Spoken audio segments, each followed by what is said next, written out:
Halo, selamat siang pemirsa. Ucapan bela sungkawa diberikan Presiden Prabowo atas bencana banjir bandang dan longsor di Pekalongan. Meski Presiden Prabowo saat ini berada di India, namun ia pastikan akan terus memantau penanganan warga terdampak. Selain informasi tadi, kami juga akan hadirkan beragam informasi menarik dan terkini terkait kebijakan hingga kegiatan para pemimpin bangsa dan dari Presiden, Wakil Presiden hingga Kabinet Merah Putih. Saya, Togi Sinaga. Inilah pemimpin rakyat, pemimpin beraksi, rakyat awasi.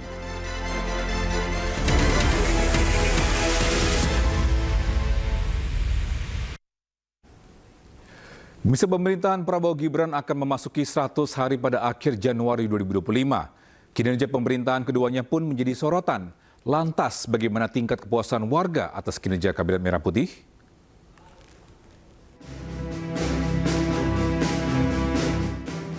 Jelang memasuki 100 hari pemerintahan Prabowo Gibran, masyarakat menyoroti sejumlah kebijakannya. Lembaga survei Litbang Kompas pun telah mengukur tingkat kepuasan masyarakat. Hasilnya, 80,9% warga Indonesia menyatakan puas atas kinerja pemerintah Prabowo Gibran. Kemudian, hanya 19,1% yang menyatakan ketidakpuasannya. Sementara itu, 89,4% menyatakan keyakinannya atas pemerintahan Prabowo Gibran. Hanya 10,6% yang menyatakan tidak yakin. Presiden Prabowo Subianto menyatakan dirinya dan pemerintahannya bekerja bukan untuk mencari penilaian, namun mereka bekerja untuk rakyat. Saya sudah lihat kemampuan kita yang real. Kita akan melakukan pembangunan transformasi ini sungguh-sungguh, dan kita akan bekerja dengan sangat cepat. Kita akan bekerja dengan sangat luar biasa. Jadi tingkat kepuasan yang mencapai 80% ini sekaligus menjadi yang tertinggi dalam 10 tahun terakhir sejak Januari 2015. Meski belum sempurna, namun hasil survei menandakan rakyat optimis atas pemerintahan Presiden Prabowo Gibran. Tim Liputan iNews melaporkan. Pemirsa, Presiden Prabowo Subianto tiba di India Kamis malam waktu setempat. Nantinya Prabowo akan melakukan pertemuan dengan Presiden dan Perdana Menteri India serta akan menghadiri perayaan hari ulang tahun ke-76 Republik India.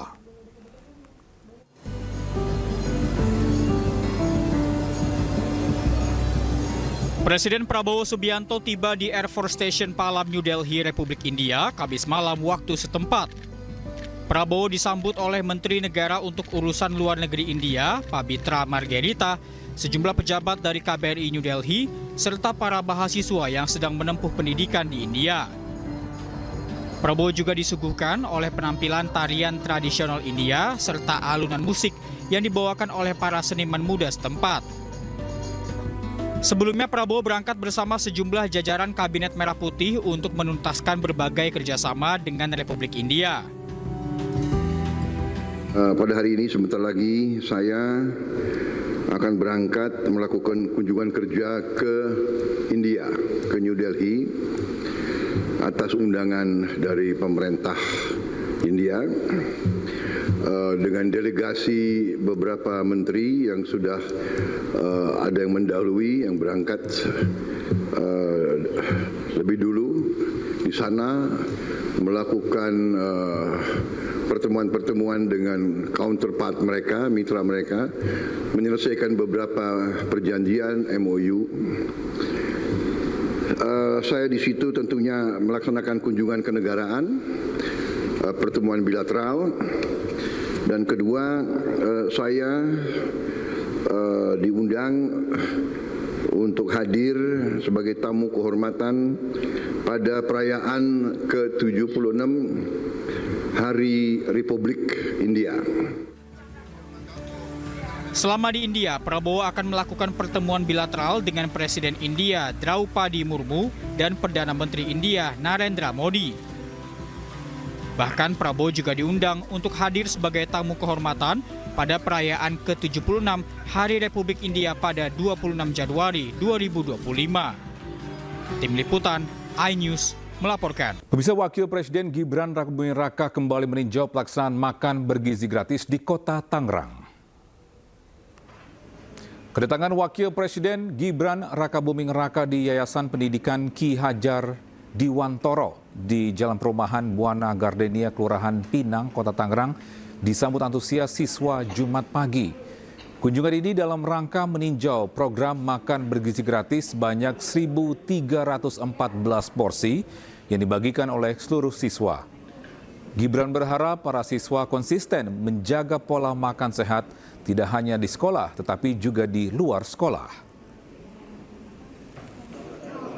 Ya, meski sudah berjalan lebih dari 2 pekan, program prioritas makan bergizi gratis nyatanya belum menyentuh seluruh siswa di tanah air. Seperti di Medan Natal, Sumatera Utara, seluruh sekolah belum menjalankan program makan bergizi gratis karena belum ada informasi dari pemerintah daerah setempat.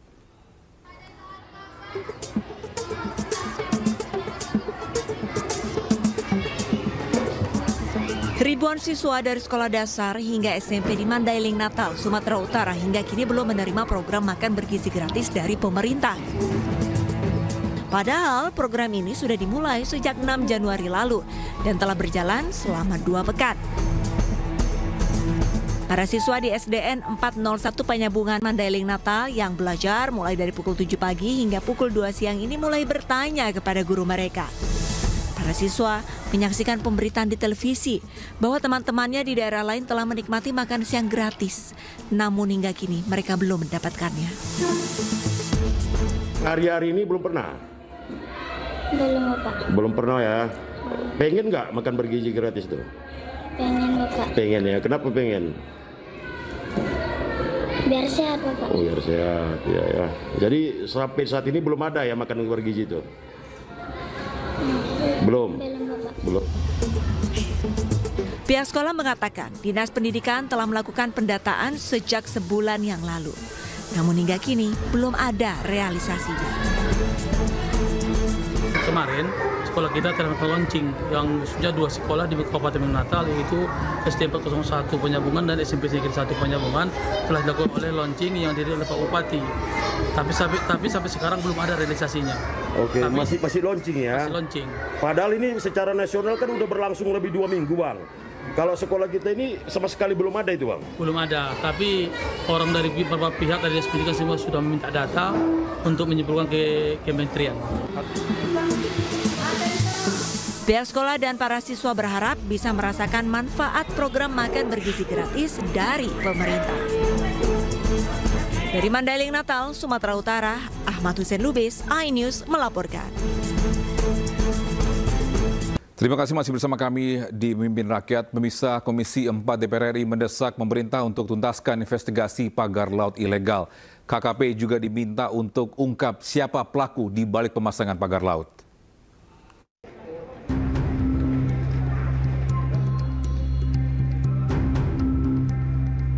Komisi 4 DPR RI menggelar rapat kerja bersama Kementerian Kelautan dan Perikanan atau KKP buntut dari polemik pagar laut.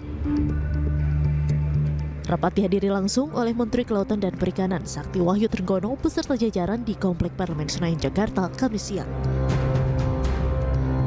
Pada rapat kali ini, Komisi 4 DPR RI mengapresiasi langkah KKP dalam upaya melakukan pembongkaran pagar laut di Kabupaten Tangerang. DPR juga meminta KKP untuk segera melakukan konsolidasi dengan pemerintah daerah dan instansi lainnya untuk penegakan hukum dalam kasus pelanggaran pemanfaatan ruang laut. Komisi 4 DPR pun terus mendesak KKP untuk segera menuntaskan investigasi dan pemeriksaan untuk mengungkap pelaku utama atau pihak yang bertanggung jawab atas pembangunan pagar laut sepanjang 30,16 km di Kabupaten Tangerang, Banten. Mencari tahu siapa di bawah belakang ini. Saya maunya secepat-cepatnya. Tadi saya minta juga secepat-cepatnya, tapi dari kementerian karena ini terkait dengan kementerian-kementerian atau lembaga-lembaga lain. Jadi kita beri waktulah Pak Menteri, mudah-mudahan secepat-cepatnya bisa untuk kepentingan rakyat juga gitu. Jadi saya rasa nggak perlu tanpa harus dikasih tahu, kita juga menekankan supaya kementerian tidak perlu takut dengan oligarki. Sementara itu, Menteri KKP Sakti Wahyu Trenggono menyampaikan ada sebanyak 196 kasus pelanggaran pemanfaatan ruang laut yang ditangani oleh KKP. Menteri KKP pun berjanji akan segera mengungkap siapa pelaku utama di balik pemasangan pagar laut di Kabupaten Tangerang secepat mungkin. Kita sedang lakukan investigasi juga ke sana. Perlu diketahui sudah 196 kasus sebenarnya, tapi kan selama ini tidak terekspos oleh media gitu. Nah, kemudian di Jakarta ini menjadi sangat sensitif karena situasinya kan sedemikian rupa ya. Jadi, tapi kan kita juga langsung bertindak. Jadi begitu itu terjadi kita langsung bertindak seperti yang kami janjikan kepada Komisi 4 DPR RI. Kita akan secepat mungkin untuk mengungkap sesuai dengan kewenangan kita. Kewenangan kita adalah memeriksa dari aspek administratif. Sampai tadi keluar satu kesimpulan bahwa ada baiknya juga kemudian undang-undang yang berkaitan dengan kelautan ini kemudian dilakukan sinkronisasi. Sebelumnya, pemasangan pagar laut di Kabupaten Tangerang, Banten ini menuai polemik. Pagar laut bambu yang membentang sepanjang 30,16 km ini sebelumnya sudah dilaporkan sejak bulan Agustus 2024 silam. Dari Jakarta, tim liputan iNews melaporkan. Ya, sementara itu beberapa waktu yang lalu Presiden Republik Indonesia Prabowo Subianto meminta maaf kepada seluruh orang tua dan anak-anak yang belum menerima program makan bergizi gratis dari pemerintah.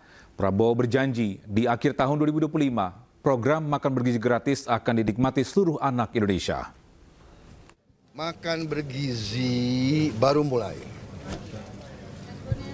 Makan bergizi ini secara fisik tidak mudah untuk segera ke seluruh rakyat. Untuk itu saya, Prabowo Subianto, Presiden Republik Indonesia, saya minta maaf kepada semua orang tua, kemudian semua anak-anak yang belum menerima.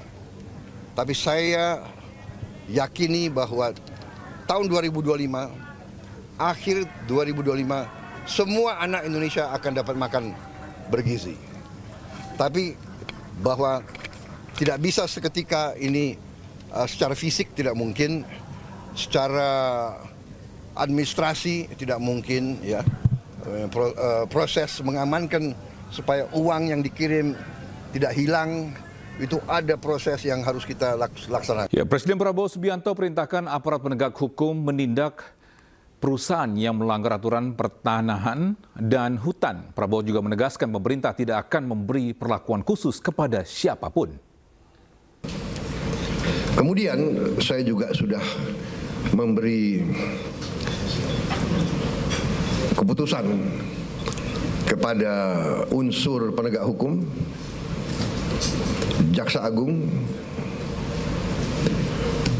BPKP, Kapolri, dan Panglima TNI untuk menegakkan hukum dan aturan khususnya bagi perusahaan-perusahaan yang melanggar ketentuan-ketentuan pertanahan dan hutan. Ketentuan-ketentuan kita harus dipatuhi. Tidak ada yang memiliki perlakuan khusus. Ya, sementara itu keberadaan pagar laut di Tangerang, Banten menuai polemik. Pagar bambu sepanjang 30,16 km ini ternyata merupakan sebuah pembatas di mana dalam investigasi pemerintah pusat terdapat sertifikat tanah yang diterbitkan. Sebelah kanannya itu, Ibu Ketua, juga dipagar dengan panjang yang hampir sama dan itu punya swasta. Dan tidak ada izin KKPRL-nya.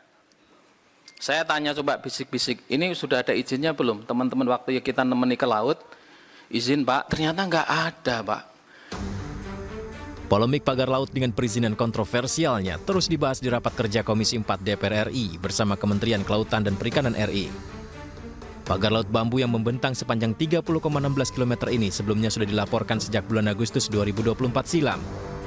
Namun mirisnya, di tengah upaya penyegelan dan pembongkaran pagar laut, sejumlah titik ternyata memiliki sertifikat hak guna bangunan dan sertifikat hak milik sebanyak 263 yang diterbitkan di perairan sekitar Tangerang, Banten. Kami membenarkan ada sertifikat yang berseliweran di kawasan pagar laut, sebagaimana yang muncul di banyak sosmed tersebut. Jumlahnya 263 bidang dalam bentuk SHGB atas nama PT Intan Agung Makmur sebanyak 234 bidang dan atas nama PT Cahaya Inti Sentosa sebanyak 20 bidang. Namun, tanpa adanya kesesuaian kegiatan pemanfaatan ruang laut atau KKPRL, maka setiap pembangunan akan dianggap ilegal dan akan dikenakan sanksi. Apalagi jika ada sertifikat di dasar laut, maka dipastikan ilegal. Bahwa sudah ada sertifikat yang ada di dalam laut. Saya perlu sampaikan, kalau di dasar laut itu tidak boleh ada sertifikat. Jadi itu sudah jelas ilegal juga. Kita dapatkan data awal ini sejak tahun 2023. Ya tentunya semua yang sudah disahkan ketika itu kan sudah berlaku sebelumnya begitu. Tetapi juga memang ada ketentuan sebelum 5 tahun, kalau memang ternyata ada yang tidak sesuai, baik itu ada yang tidak sesuai atau cacat baik prosedur maupun material, apalagi kalau ada cacat hukumnya, itu maka harus segera dievaluasi, bahkan dicabut apakah itu SHM atau HGB, dan kita akan lihat secara utuh. Pemerintah tegas akan melakukan pembongkaran pagar laut di Tangerang yang memang sudah dimulai sejak Senin 18 Januari 2025. Karena dipastikan sertifikat di luar garis pantai, apalagi dalam bentuk bukan tanah adalah cacat prosedur dan material. Tidak boleh di dalam luar garis pantai itu menjadi private property. Karena yang namanya pantai adalah common land. Kalau toh dia bentuknya tanah, apalagi ini bentuknya tidak tanah, maka itu adalah tidak bisa disertifikasi. Karena itu kami memandang bahwa sertifikat tersebut yang di luar garis pantai adalah cacat prosedur, cacat material. Pembongkaran melibatkan TNI Angkatan Laut, Kementerian Kelautan dan Perikanan, serta ribuan nelayan setempat. Dari Jakarta, Tim Liputan iNews melaporkan. Bisa Kementerian Perhubungan mengusulkan pemberlakuan kebijakan bekerja dari mana saja atau work from anywhere pada 24 hingga 27 Maret 2025. Hal ini guna mengurai kemacetan karena Hari Raya Nyepi berdekatan dengan Lebaran Idul Fitri 2025.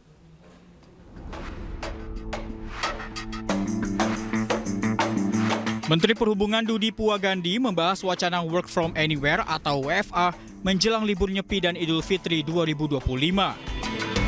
Seperti diketahui, Hari Raya Nyepi tahun 2025 jatuh pada Sabtu 29 Maret, didahului dengan cuti bersama pada Jumat 28 Maret. Apabila sesuai prediksi, Hari Raya Idul Fitri jatuh pada 31 Maret 2025. Dengan waktu libur yang berdekatan, Menteri Perhubungan menilai kebijakan WFA dapat membantu mengurai lonjakan arus mudik. Menteri Agama Nasaruddin Umar pun mendukung usulan ini agar masyarakat dapat bersilaturahmi lebih panjang saat Hari Raya Nyepi dan Idul Fitri 2025.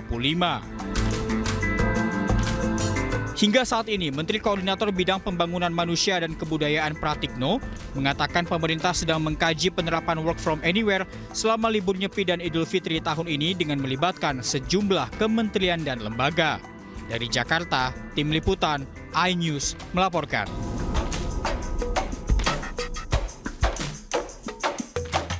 Bisa pemerintah berencana mengeluarkan aturan yang membatasi usia anak-anak untuk mengakses media sosial. Tujuannya untuk melindungi anak-anak dari potensi bahaya di ranah digital. Dan bisa informasi tadi sekaligus untuk pemimpin rakyat hari ini. Saya Togi Sinaga dan kerabat kerja yang bertugas pamit undur diri. Pemimpin rakyat, pemimpin beraksi, rakyat awasi. Sampai jumpa, bye-bye.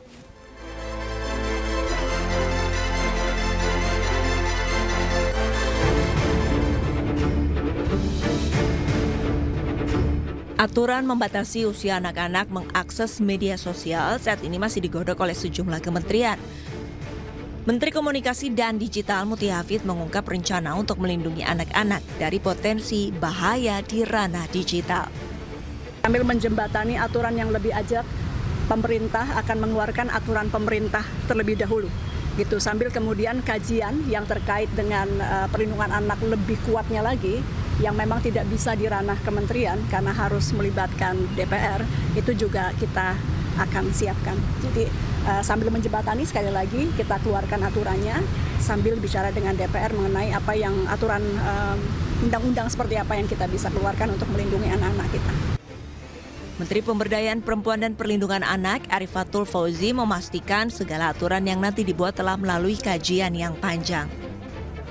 Apakah ada sama sedang dikoordinasikan, Mbak. Jadi kalau kami dari Kementerian Pemberdayaan Perempuan dan Perlindungan sangat mendukung bila ada peraturan itu, tetapi kan harus ada kajian, kemudian apa yang harus dilakukan oleh pemerintah seperti Australia kan juga sedang melakukan itu.